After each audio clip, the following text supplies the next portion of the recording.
Telugu news 24/7 news కి స్వాగతం. Bulletin లో ముందుగా హెడ్లైన్స్ చూద్దాం.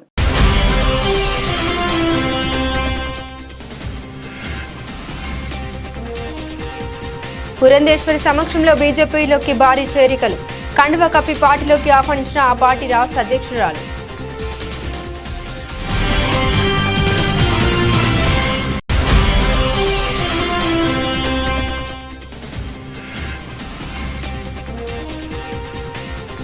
ఇంటర్ పరీక్షలకు సర్వం సిద్ధం.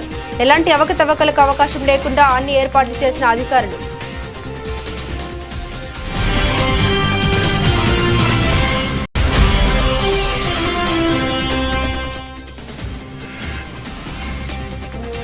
వేసవిలో తాగునీటి సమస్య తలెత్తకుండా పటిష్టమైన ముందస్తు చర్యలు చేపట్టాలి. అధికారులను ఆదేశించిన ప్రభుత్వ ప్రధాన కార్యదర్శి కె విజయానంద్.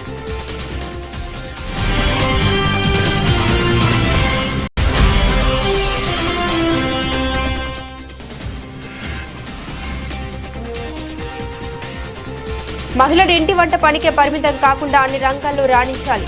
పిలుపునిచ్చిన జయహో వాకర్స్ క్లబ్ అధ్యక్షురాలు కొల్లా జయశ్రీ. రాజకీయ క్షేత్రంలో మచ్చలేని రాజకీయ పార్టీ ఏదైనా ఉంది అంటే అది బీజేపీ అని దగ్గుబాటి పురంధేశ్వరి తెలిపారు. అన్ని వర్గాల ప్రజలకు ఎన్డీఏ ప్రభుత్వంలో సమన్యాయం జరుగుతుందని తెలిపారు.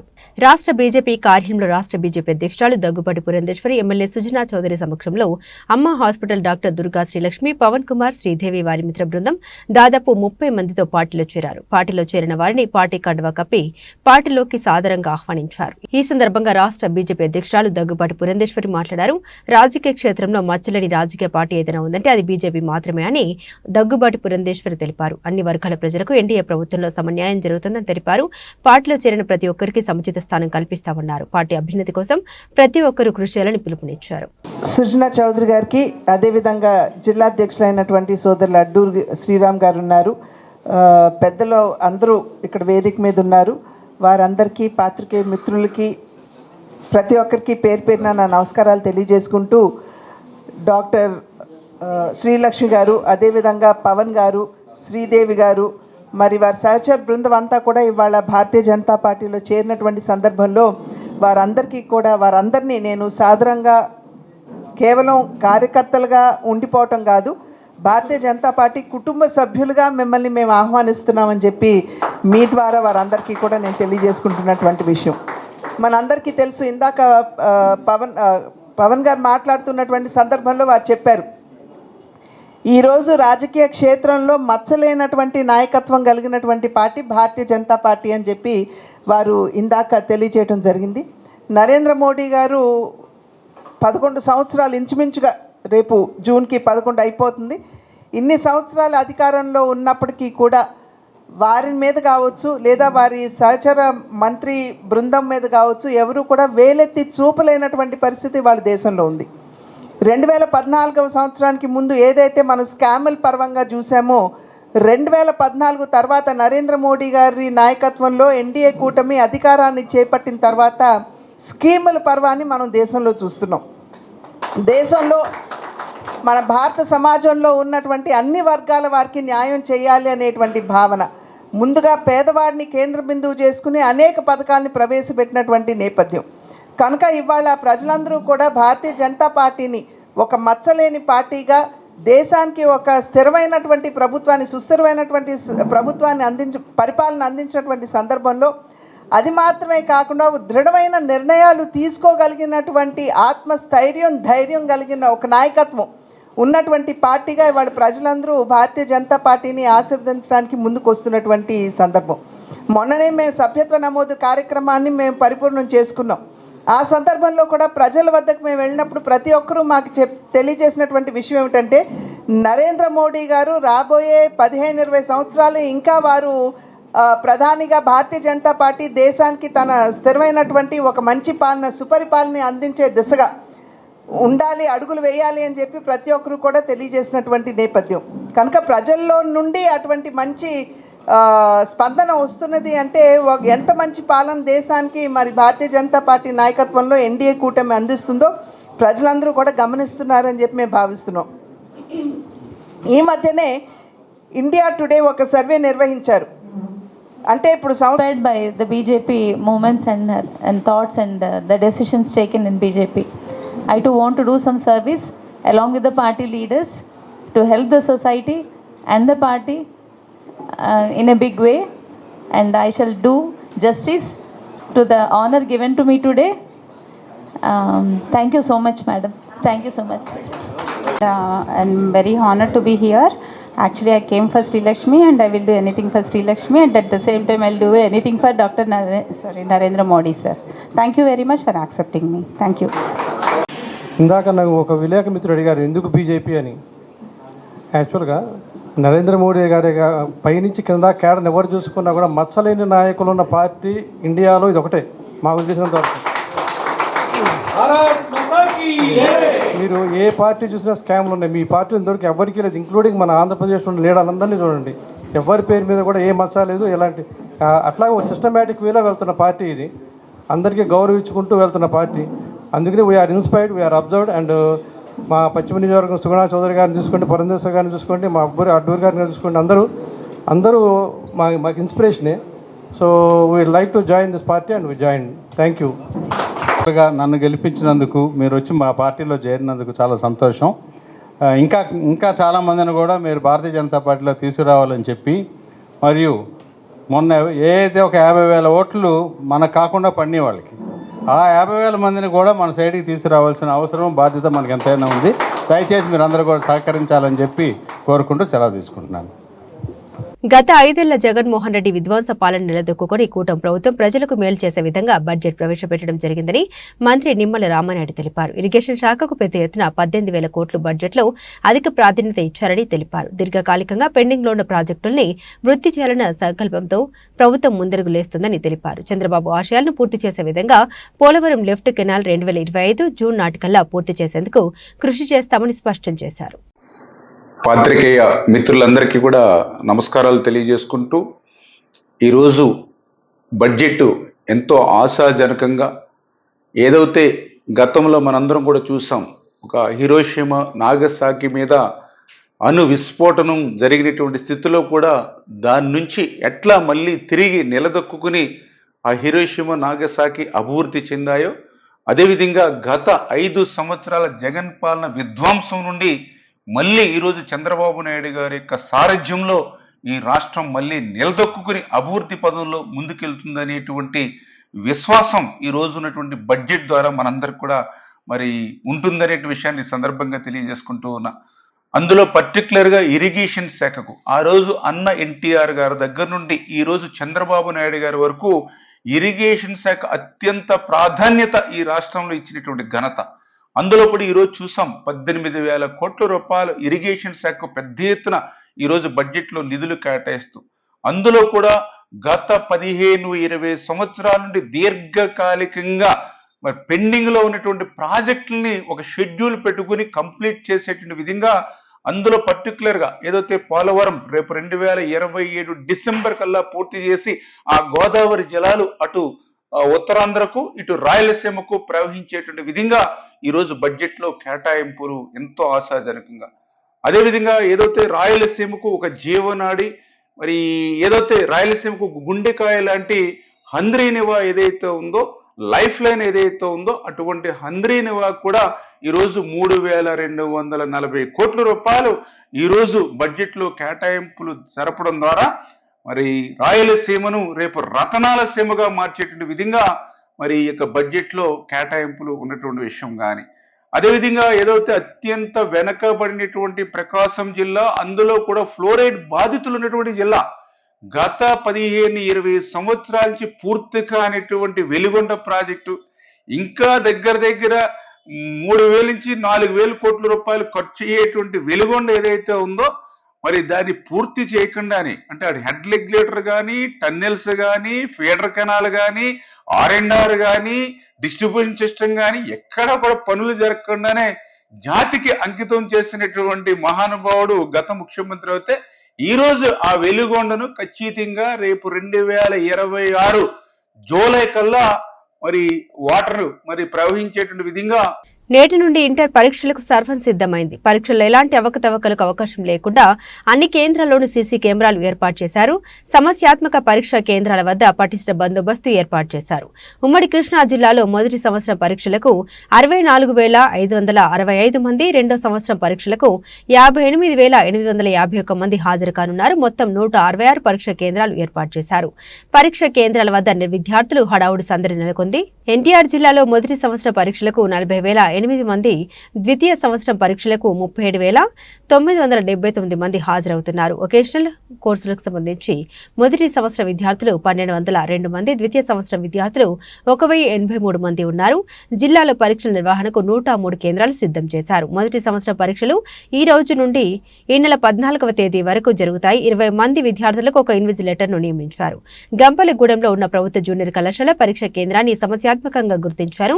మొత్తం పరీక్ష కేంద్రాలను 13 జోన్లుగా విభజించారు. విజయవాడలో పరీక్ష కేంద్రాలను 4 జోన్లుగా విభజించారు. ఇప్పటికే ప్రశ్న పత్రాలు స్టోరేజ్ పాయింట్లకు చేరుకున్నాయి. జిల్లాలో 17 స్టోరేజ్ పాయింట్లు ఉన్నాయి. ఇందుకోసం 27 మంది కస్టోడియన్లను ఏర్పాటు చేశారు. పరీక్ష కేంద్రాల్లో ఎలాంటి అవకతవకలకు అవకాశం లేకుండా 2 సిట్టింగ్ స్క్వాడ్లు, 4 ఫ్లయింగ్ స్క్వాడ్లను నియమించారు. కృష్ణా జిల్లాలో పరీక్షల నిర్వహణకు 63 కేంద్రాలను ఏర్పాటు చేశారు. అభ్యర్థులు ఉదయం 8:30 పరీక్ష కేంద్రానికి చేరుకోవడం జరిగింది. ఆ కేంద్రాలకు సమీపంలోని ఫోటోస్టాట్ షాపులను తెరవద్దని పోలీసులు ఇప్పటికే ఆంక్షలు విధించారు.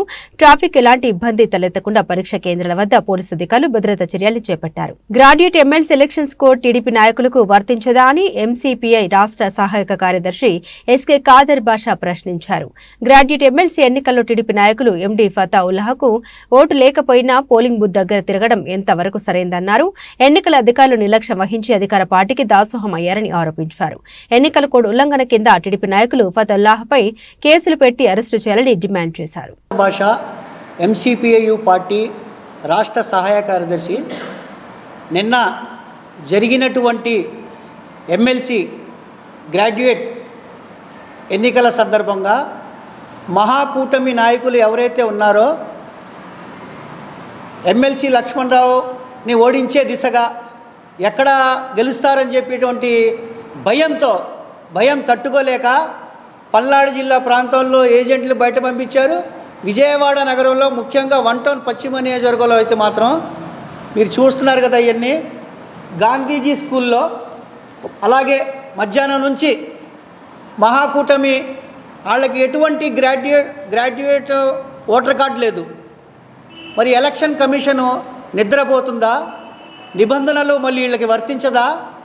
అధికారుల్ని అందరినీ కూడా చేతిలో పెట్టుకొని నిన్న అన్ని పోలింగ్ బూతుల్ని సందర్శించి, మా దగ్గర వీడియోలు కూడా ఉన్నాయి, ఫోటోలు కూడా ఉన్నాయి, చంద్రబాబు నాయుడు నాయకత్వం వర్ధిల్లాలి, కేసినేని చిన్ని గారి నాయకత్వం వర్ధిల్లాలి. ఇది ఏంటి? ఎన్నికల నిబంధనలు ఆర్ఓ గారు ఏం చేస్తున్నారు? రూల్స్ వర్తించవా వీళ్ళకి? పార్టీ దిమ్మలకి ఉన్నటువంటి జెండాలు తీసేస్తారు. మరి అదేంటంటే ఎలక్షన్ కోడ్ అంటారు. మరి ఎలక్షన్ కోడ్ మహాకూటమి నాయకులకు వర్తించదా అని చెప్పి ఎంసీపీఐయుగా డిమాండ్ చేస్తున్నాం.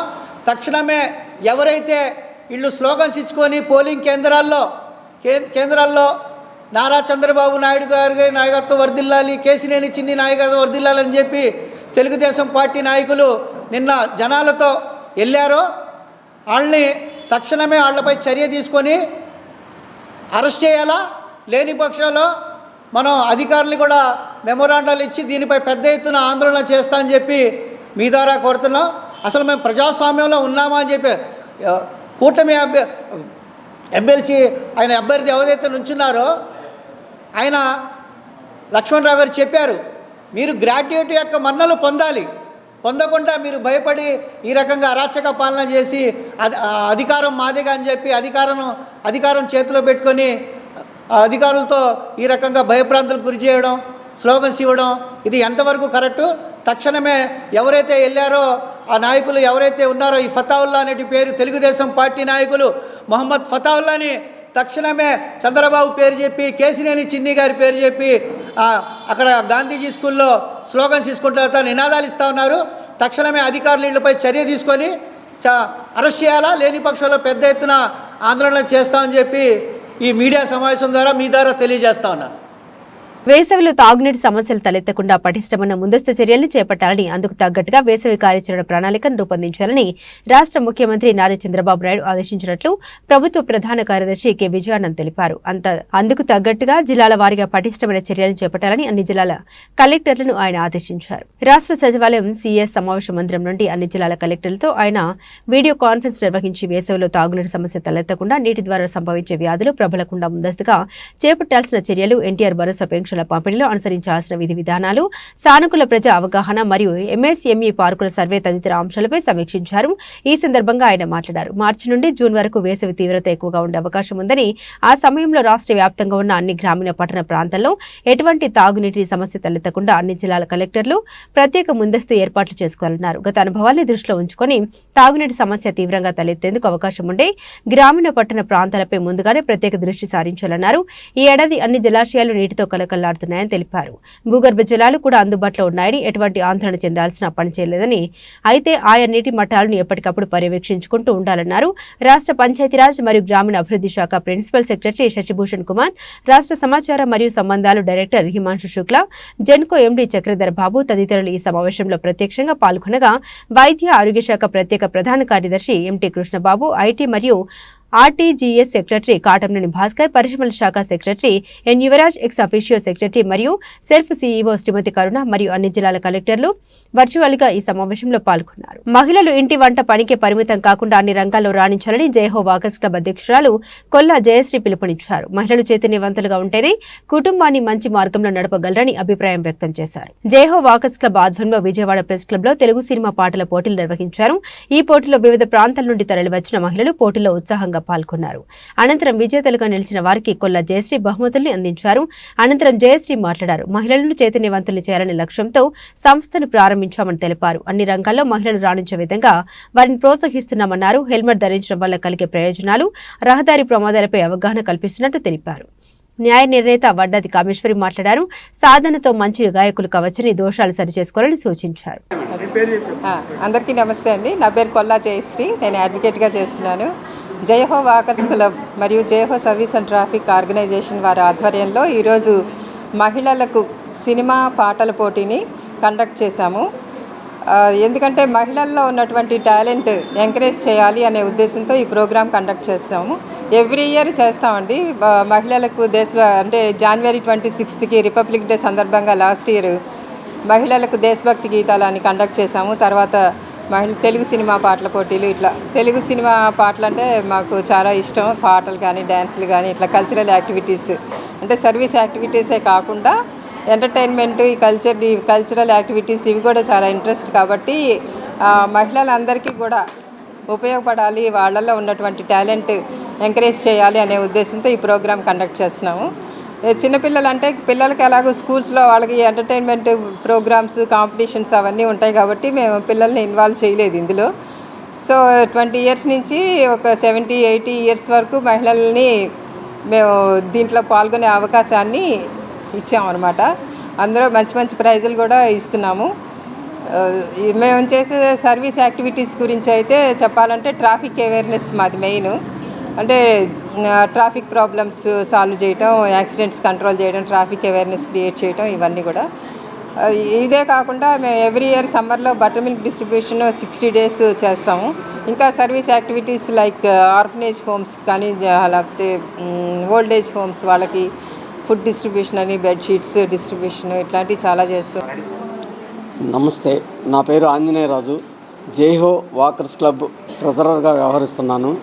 జైహో వాకర్స్ క్లబ్ కేవలం నడక గురించి మాత్రమే కాకుండా సమాజంలో జరిగే పరిస్థితులను కూడా అవగాహన చేసుకునే విధంగా ప్రజల్ని చైతన్యవంతులు చేసే దిశగా మేము ప్రతి అడుగు వేస్తూ ఉంటాం. ఆ ప్రయత్నంలో భాగంగానే మహిళల్లో నిబిడీకృతమై ఉన్న వాళ్ళ ప్రతిభను వెలుగు తీయాలి, వాళ్ళలో ఉన్న శక్తి సామర్థ్యాలని వెలుగులోకి తీసుకురావాలి, చైతన్యవంతులు చేయాలనే ఒక ఆశయంతో మేము ప్రతి సంవత్సరం జైహో వాకర్స్ క్లబ్ ద్వారా సినిమా పాటల పోటీలు నిర్వహిస్తూ ఉన్నాం. ఈ పాటల పోటీల్లో కేవలం మహిళలకే మాత్రమే, మహిళలు కూడా 20 సంవత్సరాలు దాటిన మహిళల్లో వారిని ఉత్సాహపరచాలి, చైతన్యవంతం చేయాలనే ఆశయంతో ఈ పాటల పోటీలు ప్రతి సంవత్సరం నిర్వహిస్తూ ఉన్నాం. దీనిలో చాలా ఉత్సాహంగా అనేక మంది పాల్గొంటున్నారు. వాళ్ళలో ఎంతసేపు ఏదో వంట పని చేసుకోవడం, ఇంటి పని చేసుకోవటం, అదే కాకుండా సమాజం పట్ల ఒక అవగాహన కలిగి వాళ్ళలో ఉన్న వారి ఒత్తిడిని దూరం చేసే విధంగా ఇటువంటి సాహిత్య కార్యక్రమాలు కానీ సాంస్కృతిక కార్యక్రమాలు, సినిమా పాటలు వంటివి ఉపయోగపడతాయి అనే ఆశయంతో మేము ప్రతి సంవత్సరం ఇది చేస్తూ ఉన్నాం. అసెంబ్లీలో కూటమి ప్రభుత్వం బడ్జెట్ ప్రవేశపెట్టింది. ఈ బడ్జెట్పై వైసీపీ నేత మాజీ మంత్రి బుగ్గన రాజేంద్రనాథ్ రెడ్డి స్పందించారు. కూటమి ప్రభుత్వం అధికారంలోకి వచ్చి ఏడాది కావస్తుంది, ఇప్పటికీ కూడా గత ప్రభుత్వం మీదే ఎందుకు మాట్లాడుతున్నారు? బడ్జెట్ ప్రసంగంలో 25 సార్లు గత ప్రభుత్వం అని, 10 సార్లు విధ్వంసం అని మాట్లాడారు. ఉన్నది ఒకటే ప్రతిపక్ష పార్టీ, మాకు ప్రతిపక్ష హోదా ఇవ్వమన్నారు. మీరు సుపరిపాలన చేయాలి కదా అని ప్రశ్నించారు. ఇంటింటికి తిరిగి సూపర్ 6 అన్నారు.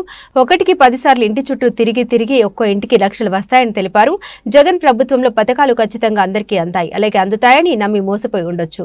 వాళ్ళు చెప్పారు, విడి ప్రజలు మోసపోయారు. సూపర్ 6లో ఇప్పటి వరకు అందింది అర్ధ దీపము, పావు దీపము వాళ్ళే చెప్పాలి అని బుగ్గన రాజేంద్రనాథ్ పేర్కొన్నారు. మాకు ఆఫ్ బడ్జెట్ బోరింగ్, మీరు ఏదో అప్పు చేసినారు, ఆఫ్ బడ్జెట్ అండి. మీరు చేసినదండి, మీరు చేయలేదా? ఇప్పుడు అమరావతి కోసము వరల్డ్ బ్యాంకు, ప్రపంచ bank and Asian development bank కలిసి 15,000 కోట్లు చేయలే. హడ్కో 11,000 కోట్లు చేయలే. జర్మన్ బ్యాంకు KfW 5,000 కోట్లు చేయలే. ఎంత అయిందండి? మళ్ళీ ఇవి 15, 26, 31,000 కోట్లు. మళ్ళీ ఇవి మళ్ళీ ఏమంటారు తెలిసిన, ₹1 అసలు స్పీచ్లకు దానిలకు ఇక్కడ సంబంధం లేకుండా అసలు చూస్తే ఆశ్చర్యము. స్పీచ్లో ఏమంటారు తెలిసిన, అసలు ఈ సెల్ఫ్ సస్టైనింగ్ మోడల్ అమరావతి సంతోషం, దానంతకదే కట్టుకుంటుంది సంతోషం. ₹1 కూడా పెట్టలేదని అన్నారు. అమరావతి పీపుల్స్ క్యాపిటల్ 6,000 కోట్లు అని బడ్జెట్ బుక్లో ఉంటాయి. బడ్జెట్ ఇన్ బ్రీఫ్లో 6,000 కోట్లు చూపిస్తారు, బడ్జెట్ స్పీచ్లో ₹1 కూడా పెట్టలేదు అంటారు. ఆయన వ్యవసాయ శాఖ మంత్రినేమో 9,400 కోట్లు అంటాడు, ఈడ చూస్తే 6,300 కోట్లు ఉంటుంది. పోయినసారి వ్యవసాయ శాఖ మంత్రి 4,500 కోట్లు అంటాడు, బుక్లో చూస్తే 1,000 కోట్లు ఉంటుంది. అసలు బడ్జెట్ ఇన్ బ్రీఫ్కు, బడ్జెట్ స్పీచ్కు పొందన లేదు, అగ్రికల్చర్ బడ్జెట్కు, మెయిన్ బడ్జెట్కు పొందన లేదు. కానీ మేమంతా అసమర్థులము. ఏమేమి అవి 20 సార్లు అసమర్థులు, అవివేకులు, ఇంకోటి విధ్వంసలు. కనీసం పుస్తకాలన్నా రాసినాం కదా కరెక్ట్గా. ఎంత మీరు అప్పు చేయలే పాపం వాళ్ళకి అప్పు అనేది రాదు అసలు. జూన్ 24 6,000 కోట్లు చేయలేదండి. జూలై 24 మొన్న ఈ ప్రభుత్వంలో 10,000 కోట్లు చేయలే. ఆగస్ట్ 24 3,000 కోట్లు చేయలే. సెప్టెంబర్ 24 4,000 కోట్లు చేయలే. అక్టోబర్ 24 6,000 కోట్లు చేయలే. నవంబర్ 24 4,000 కోట్లు చేయలే. డిసెంబరు 9,237 కోట్లు చేయలే. జనవరి రాలే. ఫిబ్రవరిలో 7,000 కోట్లు చేయలేదా? మీరు కాదా? మేమే చేస్తామే, ఇది కూడా మేమే చేస్తామే. అట్లా కూడా చెప్తారు, నాయన మీరే చేసి వచ్చినారు మళ్ళా అని. దేనికైనా రెడీ. ఇది గవర్నమెంట్ గ్యారంటీలు. గవర్నమెంట్ మేము చేస్తేనేమో అప్పు, మీరు చేస్తే మాత్రం నిప్పు. పర్ఫెక్ట్ ఉంటుంది అంతా దేనికైనా కానీ. దాని తర్వాత సంపద సృష్టి, ఇది ఒకటి మళ్ళా స్టాండర్డ్ సంపద సృష్టి. అది కూడా చూద్దాం ఎంత సృష్టించినారనేది. టైం ఉందే 10 నిమిషాలు అయిపోకూడదండి. సంపద సృష్టి మొత్తం ఎంత సంపద సృష్టిస్తారని చెప్పి చూస్తే వాస్తవం ఏం తెలిసిన, అసలు ఈ 10 నెలలు చూస్తే జనవరి ఎండింగ్ వరకు ఏపీ రాజధాని అమరావతి సెల్ఫ్ ఫైనాన్స్ ప్రాజెక్టు అని మంత్రి నారాయణ తెలిపారు. అమరావతికి ఎక్కడా ₹1 కూడా ప్రభుత్వం నుండి అదనంగా ఖర్చు పెట్టడం లేదని స్పష్టం చేశారు. ఇందుకోసం ప్రపంచ బ్యాంకు హడ్కో రుణాలు ఇచ్చాయని తెలిపారు. ఇప్పటికే 48,000 కోట్ల మేర పనులకు టెండర్లు పిలిచినట్లు తెలిపారు. ఎమ్మెల్సీ ఎన్నికల కోడ్ ముగియగానే మార్చి 10న టెండర్లు తెరుస్తామన్నారు. అసలు ఆర్థిక వ్యవస్థను ఎలా ఒక రాష్ట్రాన్ని నడపాలనే ఆలోచన కానీ ఒక ప్లాన్ కానీ ఏమీ లేకుండా ఆర్థిక వ్యవస్థ మొత్తం అతలాకుతలం చేసింది. ఆఖరాకి సెంట్రల్ గవర్నమెంట్ ఇచ్చే 15th ఫైనాన్స్ డబ్బులు కూడా ఈరోజు డైవర్ట్ చేయటం. అదేవిధంగా మున్సిపల్ శాఖ తీసుకుంటే మున్సిపల్ శాఖలో ప్రజలు అంటే ప్రతి మున్సిపాలిటీ, అది నగర పంచాయతీ కావచ్చు, మున్సిపాలిటీ కావచ్చు, కార్పొరేషన్ కావచ్చు, చట్టం ప్రకారం కేంద్ర చట్టం కానీ రాష్ట్ర చట్టం ప్రకారం ఏంటంటే అది స్వపరిపాలన.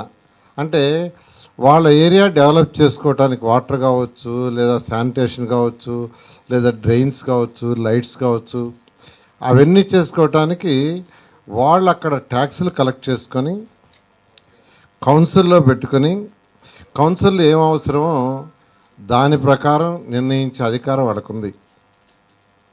వాళ్ళ కలెక్షన్స్ వాళ్ళే ఉపయోగించాలా. కానీ గత ప్రభుత్వం ఆ కలెక్షన్స్ మొత్తం సిఎఫ్ఎంఎస్లో పెట్టడం, దాన్ని మొత్తం డైవర్ట్ చేసేసింది.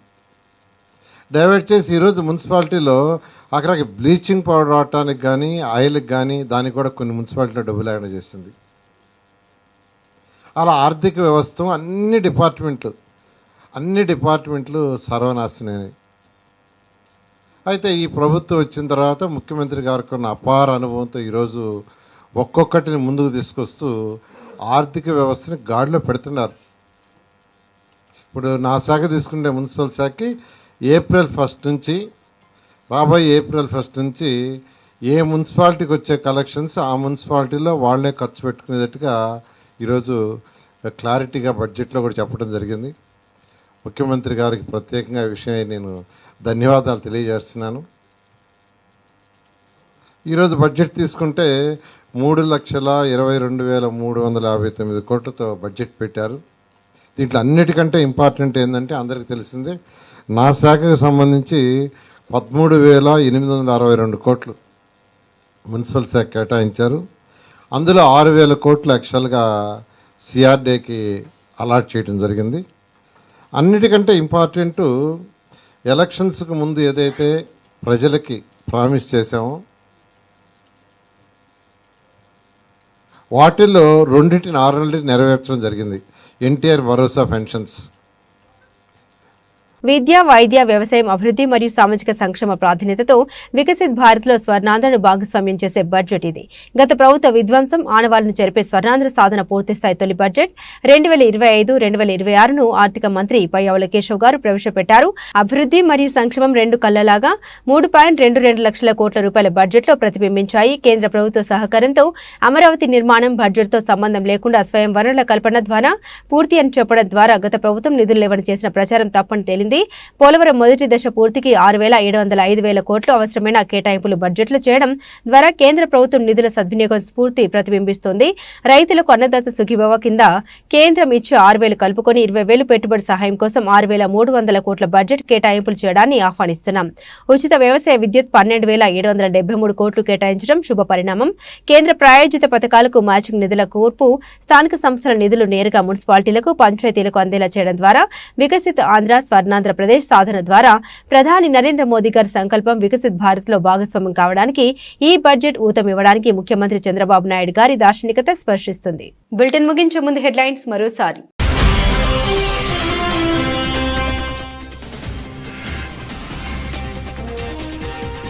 పురంధేశ్వరి సమక్షంలో బీజేపీలోకి భారీ చేరికలు, కండువా కప్పి పార్టీలోకి ఆహ్వానించిన ఆ పార్టీ రాష్ట్ర అధ్యక్షురాలు.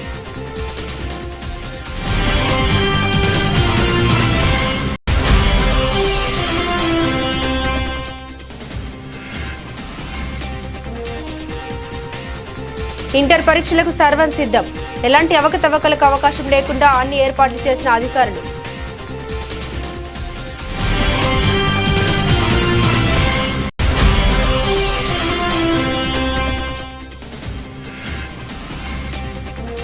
వేసవిలో తాగునీటి సమస్య తలెత్తకుండా పటిష్టమైన ముందస్తు చర్యలు చేపట్టాలి, అధికారులను ఆదేశించిన ప్రభుత్వ ప్రధాన కార్యదర్శి కె విజయానంద్.